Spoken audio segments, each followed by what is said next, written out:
നമസ്കാരം, എല്ലാവർക്കും പുതിയൊരു വീഡിയോയിലേക്ക് സ്വാഗതം. അപ്പോൾ നമ്മൾ തിരുവനന്തപുരം പീടിയുടെ രണ്ടാം ഭാഗമാണിത്. അപ്പോൾ നമ്മൾ സൂവിലെ കാഴ്ചകളെല്ലാം കഴിഞ്ഞ് തൊട്ടടുത്തുള്ള നേപ്പിയർ മ്യൂസിയം കാണാൻ വേണ്ടിയാണ് പോയത്. അപ്പോൾ നേപ്പിയർ മ്യൂസിയത്തിൻ്റെ ചരിത്രങ്ങളൊക്കെ പറഞ്ഞ് നമ്മൾ ഈ ഒരു വീഡിയോ ആരംഭിക്കുന്നത്. അപ്പോൾ ഒരിക്കൽ കൂടി എല്ലാ പ്രിയപ്പെട്ടവർക്കും പുതിയൊരു വീഡിയോയിലേക്ക് സ്വാഗതം. 1857 ഉത്തരാതിരുന്നാൾ മാർത്താണ്ഡമ്മയുടെ കാലത്താണ് ഈ ഒരു സ്ഥലത്ത് ആദ്യമായിട്ട് ഒരു കെട്ടിടം നിർമ്മിക്കപ്പെട്ടത്. പക്ഷേ പിന്നീട് 1874 ആയിലം തിരുനാളിൻ്റെ ഭരണകാലത്ത് പുതിയ കെട്ടിടത്തിന് അടിത്തറയിടുന്നതിന് വേണ്ടി പഴയ കെട്ടിടം പൊളിച്ചു മാറ്റി. 1872 മദ്രാസ് ഗവൺമെൻറ് പുതിയൊരു മ്യൂസിയം രൂപകൽപ്പന ചെയ്യുന്നതിനായി മദ്രാസ് ഗവൺമെൻറ്റിൻ്റെ കൺസൾട്ടിംഗ് ആർക്കിടെക്റ്റായ റോബർട്ട് ചിഷോമിനെ നിയമിച്ചു. 1880 നിർമ്മാണം പൂർത്തിയാക്കിയ മ്യൂസിയം പൊതുജനങ്ങൾക്കായി തുറന്നു കൊടുത്തു. അതിൻ്റെ ഗവർണർ ഫ്രാൻസിസ് നെപ്പിയർ 10ാമത്തെ ലോർഡ് നെപ്പിയറാണ്. അങ്ങനെ അദ്ദേഹത്തിൻ്റെ പേരിലാണ് ഈ നെപ്പിയർ മ്യൂസിയം അറിയപ്പെടുന്നത്. അപ്പോൾ നമ്മുടെ വീഡിയോ ആദ്യമായിട്ട് നമ്മുടെ ചാനൽ സബ്സ്ക്രൈബ് ചെയ്യണം, വീഡിയോ ഇഷ്ടപ്പെട്ടൊന്ന് ലൈക്ക് ചെയ്യണം. അപ്പോൾ ഇതിൻ്റെ ഡിസൈൻ എന്ന് പറയുന്നത് ഇതിനകത്ത് പ്രധാനപ്പെട്ട സവിശേഷത ഈ ഗോതിക് ശൈലിയിലുള്ള മേൽക്കൂരകളൊക്കെ നമുക്ക് കാണാം. മേൽക്കൂരകളും മിനാരങ്ങളും ഇതിൽ കാണാൻ പറ്റും. പിന്നെ ഇതിൻ്റെ വാസ്തുവിദ്യ എന്ന് പറയുന്നത് ഇന്ത്യൻ മിക്സും ചൈനീസും ഉണ്ട്. പിന്നെ മുഗൾ വാസ്തുവിദ്യ, അങ്ങനെ പല രീതിയിലുള്ള വാസ്തുവിദ്യകളുടെ ശൈലിയിലാണ് ഈ ഒരു കെട്ടിടം ഇവിടെ നിർമ്മിച്ചിരിക്കുന്നത്. മ്യൂസിയത്തിൻ്റെ ഉള്ളിൽ നമുക്ക് വീഡിയോഗ്രാഫി അനുവദിക്കുന്നില്ല. നമ്മൾ 2500 രൂപ അടച്ച് പാസ് എടുക്കാമെങ്കിൽ നമുക്ക് വീഡിയോ എടുക്കാൻ പറ്റും. ഫോട്ടോഗ്രാഫിക്ക് പ്രശ്നമില്ല, ഫോട്ടോയ്ക്ക് എടുക്കാം, യാതൊരു പ്രശ്നവുമില്ല. അപ്പോൾ നമ്മൾ കുറച്ച് ഫോട്ടോസൊക്കെ എടുത്തിട്ടുണ്ട്. അപ്പോൾ അതൊക്കെ ഞാൻ ഈ വീഡിയോയിൽ ഉൾപ്പെടുത്താം. അപ്പോൾ ഈ ഒരു ചരിത്ര നിർമ്മിതിക്ക് കുറേ നാശനഷ്ടങ്ങളൊക്കെ സംഭവിച്ചിട്ടുണ്ട്. പൂപ്പലിൻ്റെയും മറ്റുള്ള പ്രശ്നങ്ങളും കാരണം കുറച്ച് നാശനഷ്ടങ്ങളും ഒക്കെ സംഭവിച്ചിട്ടുണ്ട്. ഇപ്പോൾ 2016 ഇതൊക്കെ ശ്രദ്ധയിൽപ്പെട്ടത്. അപ്പോൾ അതിനുശേഷം ഇതിന് നവീകരണ പ്രവർത്തനങ്ങളും മറ്റുമൊക്കെ നടന്നു വന്നുകൊണ്ടിരിക്കുന്നു ഇപ്പോഴും.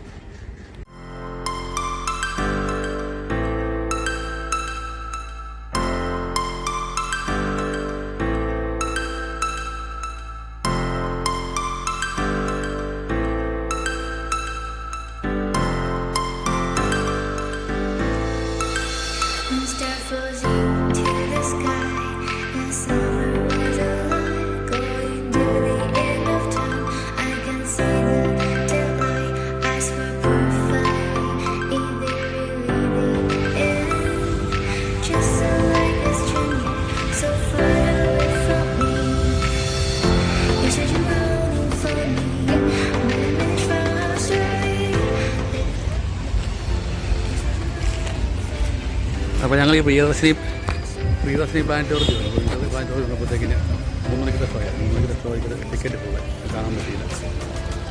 അപ്പോൾ ഞങ്ങൾ ഇവിടെ തിരിച്ചു പോകാം. അത് വേറെ ഹോട്ടലിൽ നോക്കാം.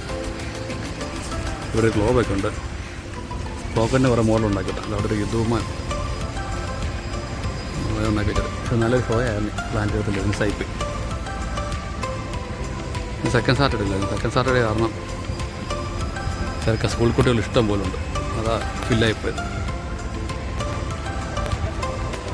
അപ്പോൾ ഇനി അടുത്തൊന്ന് ഫുഡ് വല്ലതും അടിച്ചിട്ട് വേറെ എന്തെങ്കിലും പ്ലാൻ ചെയ്യണം, അങ്ങോട്ടെല്ലാം പോകണം.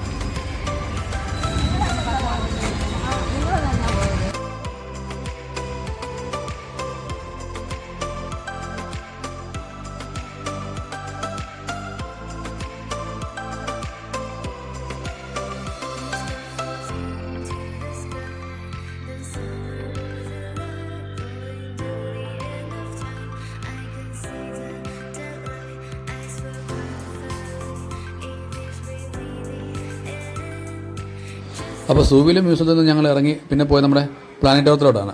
അപ്പോൾ കുഞ്ഞുങ്ങളോടൊപ്പം അവനെ കാണിക്കാനും ഞങ്ങൾ പ്ലാനറ്റോറിയത്തിലോട്ട് പോയത്.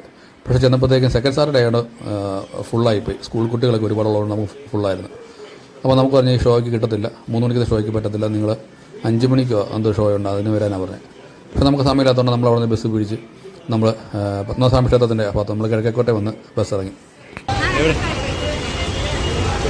ഞാൻ നോക്കും നീ വേറൊരു ചേച്ചിയുടെ കൈ വെച്ചിട്ട് പോകുന്നുണ്ടല്ലോ, ഇവിടെ കൈയാന്ന് പറഞ്ഞിട്ട്. നമ്മൾ കിഴക്കേക്കോട്ടെ എത്തിരിക്കുകയാണ്. കിഴക്കേക്കോട്ടെ അങ്ങോട്ട് വയ്ക്കേ. അമ്പൂറ്റി വീഡിയോ കണ്ടിട്ടില്ലേ? അമ്പൂറ്റി അവിടെ താഴെ വിട്ടാരെ. ഇപ്പം നട വന്നിട്ടില്ല.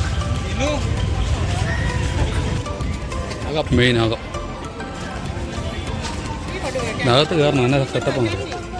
പിന്നെ ഞാൻ കുറേ പ്രാവശ്യം ഞാൻ കഴിഞ്ഞ വർഷം വന്നായിരുന്നു. ഇവിടെ കയറിയിട്ടില്ല, ഇവിടെ പണ്ട് കയറിയിട്ടുണ്ട്. ഇപ്പോൾ സമയം 4 മണിയായിരുന്നു. അപ്പോൾ ഞങ്ങൾ അകത്തോട്ട് കയറുന്നില്ല. ഇപ്പോൾ പുറത്തും തോന്നിയിട്ട് ആദ്യമായിട്ടങ്ങ് കയറും. നട തുറക്കാറായിട്ടില്ല. ഇങ്ങോട്ട് വരണമെന്നൊരു പ്ലാനിങ്ങിലായിരുന്നു, പക്ഷേ ഇവിടെ അവസാനം വരേണ്ടി വന്നു. ഇഷ്ടംപോലെ ധോത്തീസും മറ്റൊക്കെ വിൽക്കാൻ കിട്ടുന്നുണ്ട്.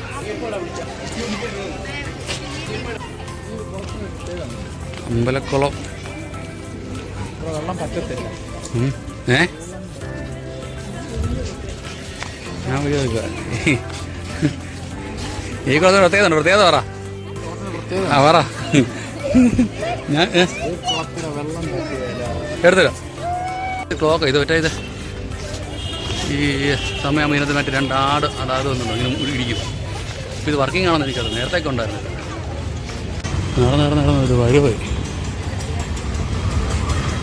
അപ്പോൾ ഞങ്ങൾ ഇവിടുന്ന് ആഴിമലയ്ക്ക് പോവാം. ബസ് കയറാൻ വേണ്ടി ഇവിടെ ലാസ്റ്റ് പോയി നിൽക്കാൻ പോകാം. ഞങ്ങൾ ലാസ്റ്റ് പോയി നിൽക്കാൻ പോവാം. ഇതായിരിക്കും ഈ ബസ് ആദ്യം പോയി നിൽക്കണം. ഇതാ ലാസ്റ്റ് ബസ് സ്റ്റോപ്പ്.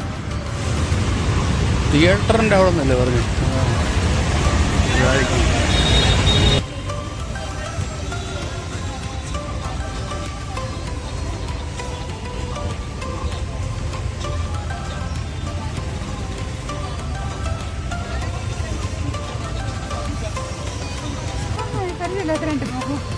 ആ പറ. വെണ്ടനെ കിട്ടില്ലല്ലോ. ഇതുണ്ടോ എന്തൊരു ഓട്ടോ മാത്രം. നീ എന്തി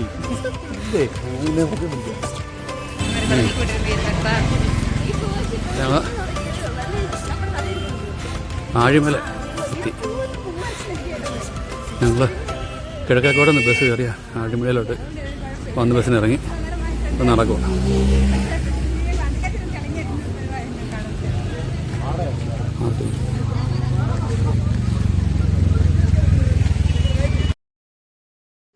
അപ്പോൾ ഞങ്ങൾക്ക് ബീച്ചിലോട്ട് പോകാനുള്ള പ്ലാനിങ് ഉണ്ട്. അപ്പോൾ ശംഖുമുഖം ഒക്കെ പോകാനുള്ള പ്ലാനിങ്. അപ്പോൾ ശംഖുമുഖത്തോട്ടൊക്കെ എല്ലാം കടൽ കരയിലും പോയി കിടക്കുമല്ലേ. അപ്പോൾ അതുകൊണ്ട് ശംഖുമുഖത്തോട്ട് പോയില്ല. പിന്നെ കോവളത്തോട്ട് പോകണമെന്ന് വെച്ചു. അന്ന് പിന്നെ ആഴിമലയ്ക്ക് പോകാൻ, അല്ലെങ്കിൽ വിഴിഞ്ഞം പോകാനുള്ള പ്ലാൻ ചെയ്തത്. അപ്പോൾ ആഴിമലക്കറി ഇവിടെ നിന്ന് കയറാൻ ജസ്റ്റ് കയറാം. പിന്നെ താഴെ ബീച്ചുണ്ടല്ലോ, അപ്പോൾ നല്ലൊരു മനോഹരമായ ബീച്ചുണ്ട് താഴെ. അപ്പോൾ അതുകൊണ്ടാണ് ഞങ്ങൾ നേരെ ആഴിമലയ്ക്ക് വന്നത്. റിസോർട്ടൊക്കെ വന്നിവിടെ.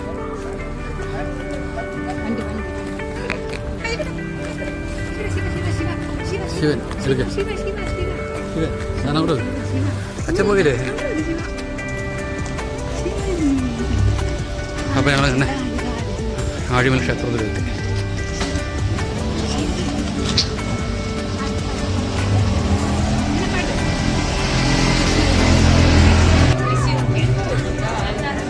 ഞങ്ങളിവിടെ എത്തിയിരുന്നു ഫൈനലി.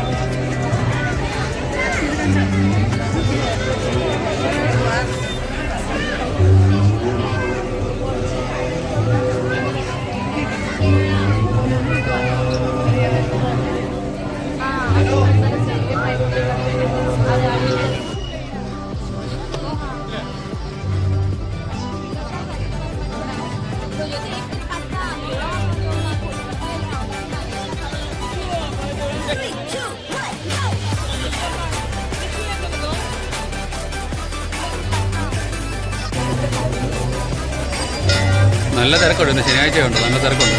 ശിവനമ്പലം നല്ല തിരക്കുണ്ട്. അങ്ങ് ദൂരെ കാണുന്നതാണ് വിഴിഞ്ഞം പോട്ട്. വിഴിഞ്ഞം പോട്ടുണ്ട്.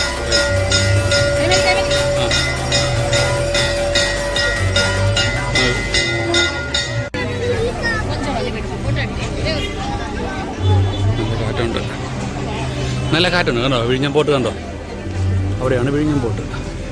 അവിടെ ഷിപ്പ് വരും. ഷിപ്പൊന്നും വന്നിട്ടില്ല. അത് ബോട്ട് പോകുന്നുണ്ട് കടൽ.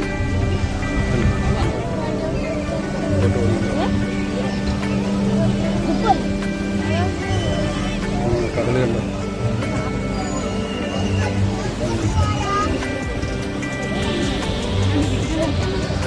ഷിപ്പിൽ പോകുന്ന കാശിക്കൂടെ പോകുന്ന ഷിപ്പിൽ.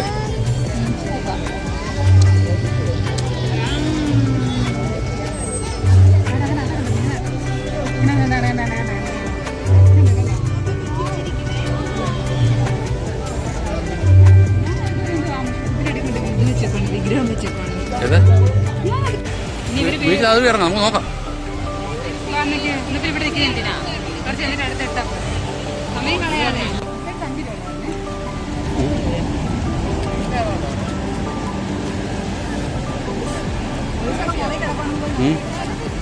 അവരെ ആ ബീച്ചൊക്കെ നടക്കുകയാണ്.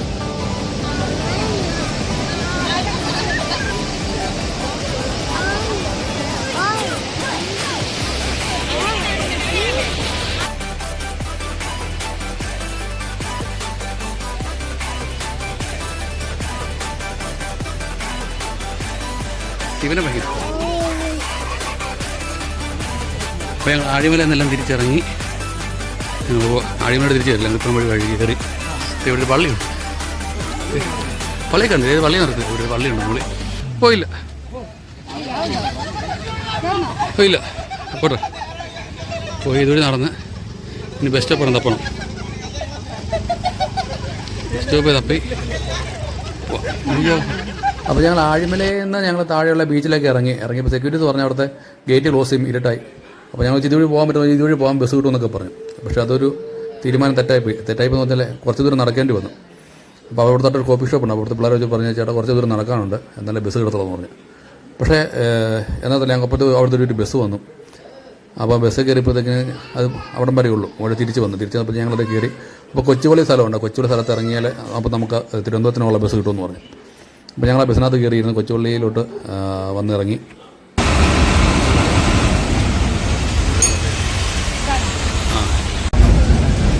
അപ്പോൾ ഞങ്ങൾ കൊച്ചുപള്ളി സ്ഥലത്ത് ഇറങ്ങി. പെട്ടെന്ന് ഞങ്ങൾക്ക് തിരുവനന്തപുരം ബസ് കിട്ടി. ഞങ്ങളിപ്പോൾ തിരുവനന്തപുരത്തിന് പോയിക്കൊണ്ടിരിക്കുക. പിന്നെ ബാക്കി കാഴ്ചകൾ ചെന്നിട്ട് അടിക്കുക.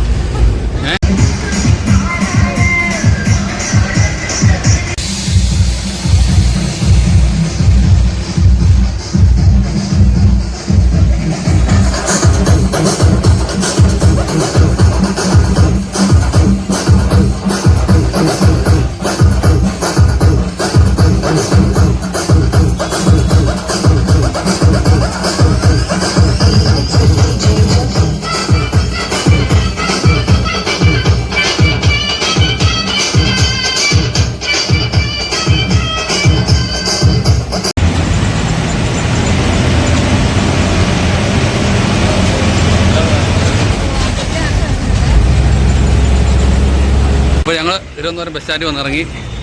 ഞങ്ങൾ നേരെ ട്രെയിന് പോകുന്നുണ്ട്. 9 മണിക്ക് ഒരു ട്രെയിനുണ്ട്. ഏതായാലും ഇവിടെ തിരുവനന്തപുരത്ത് റെയിൽവേ സ്റ്റേഷൻ്റെ തൊട്ടിപ്പുറത്ത് തന്നെ KSRTC ഓപ്പോസിറ്റ് റെയിൽവേ സ്റ്റേഷൻ ഉള്ളതുകൊണ്ട് കാര്യങ്ങൾ എളുപ്പം. ഞങ്ങൾ നടന്ന് റെയിൽവേ സ്റ്റേഷനിലോട്ട് പോകാം. എനിക്ക് സീബ്രയിലേക്ക് ക്രോസ് ചെയ്യും. എല്ലാവരും ഇവിടെ നിർത്തത്തില്ല. പിന്നെ സീബ്രയിലേക്ക് ക്രോസ് ചെയ്യാം. മഴയാണോ? നമ്മളല്ല മഴ. ടോണി മുമ്പേ വിളിച്ചായിരുന്നു. അപ്പോൾ ഇതൊക്കെയാണ് നമ്മുടെ തിരുവനന്തപുരം കാഴ്ചകളുടെ വിശേഷങ്ങളുമെല്ലാം. അപ്പോൾ വീഡിയോ ഇഷ്ടമായി ലൈക്ക് ചെയ്യുക. നിങ്ങളുടെ അഭിപ്രായ നിർദ്ദേശം ഒന്ന് കമൻറ്റ് ചെയ്യുക. അപ്പോൾ ഇതുവരെ നമ്മുടെ ചാനൽ സബ്സ്ക്രൈബ് ചെയ്യാത്തവർ നമ്മുടെ ചാനൽ ഒന്ന് സബ്സ്ക്രൈബ് ചെയ്യുന്നത്. അപ്പോൾ അടുത്തൊരു വീഡിയോയുമായി കണ്ടുമുട്ടാം. This is Ranjith signing off.